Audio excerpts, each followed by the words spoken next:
Magandang umaga po sa inyong lahat. Tayo ng magkape at pandasal.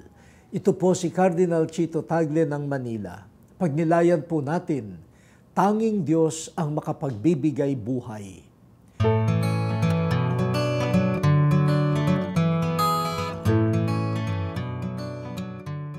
Hindi lamang sa oras ng tunay na kamatayan tayo nakakaranas ng kamandag ng kamatayan. Ang mawalan ng trabaho, ang masunugan ng bahay, ang manakawan ng gamit, at iba pa, ay halos karanasan na rin ng kamatayan.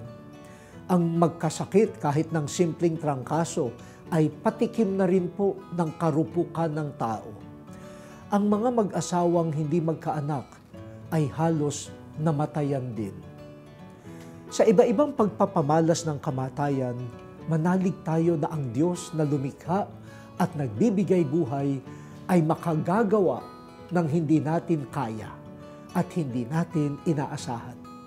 Bagamat hindi laging nagaganap ang mga milagro tulad ng pagdadalang tao ng isang baog, si Elizabeth, o ng isang birhen tulad ni Maria, tayo rin ay binibigyan ng buhay sa iba-ibang pamamaraan.